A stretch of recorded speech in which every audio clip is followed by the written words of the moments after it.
Guys, आज मैं एक भोले बाबा का कजरी गीत लेके आई हूँ। अच्छा लगेगा तो प्यार दुलार बरसाना, कमेंट बॉक्स में बताना आप लोग को कजरी गीत कैसा लगा। कैसे कि सावन चल रहा है ना, सावन सामने चलता ना।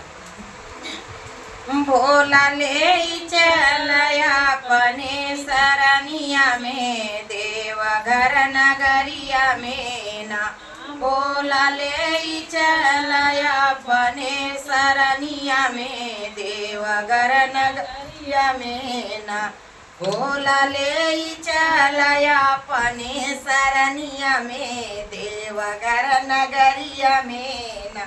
तोहर बसहा चराइब, नग के दूधवा पिलाइब। तोहर सहा चराइब, नग के दूधवा पिलाइब। भारी भारी के लियाइब हम गगरिया में, देवघर नगरिया में ना। जलवा भारी भारी लियाइब हम गगरिया में, देवघर नगरिया में ना। भोला ले चलया अपने सरनिया में, देवघर नगरिया में ना। भोला ले चलया अपने सरनिया में, देवघर नगरिया में ना। तोहर आंगना बहारब, तोहर आंगना बहारब, तोहर आसना लगैब। तोहर आंगना बहारब, तोहर आसना लगैब। फूलवा तोड़ी तोड़ लियाइब फूलवरिया से, देवघर नगरिया से ना। फूलवा तोड़ी तोड़ी लियाइब फूलवरिया से, देवघर नगरिया से ना। भोला ले चलया अपने सरनिया में, देवघर नगरिया में ना। भोला ले चलया अपने सरनिया में, देवघर नगरिया में ना। भंगिया तोड़ी तोड़ी लियाई, भंगिया पीसी के पियाई। भंगिया तोड़ी तोड़ी लियाई, भंगिया पीसी के पियाई।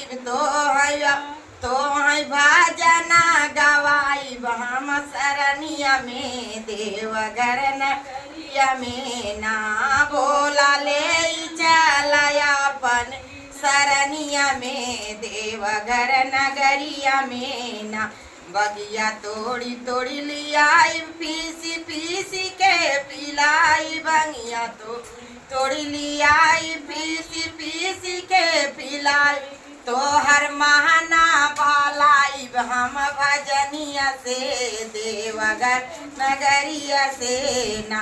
तोहर मान बहलाई हम भजनिया से, देवघर नगरिया से ना। भोला ले चलया अपने सरनिया में, देवघर नगरिया में ना। भोला ले चलया अपन सरनिया में, देवघर नगरिया में ना।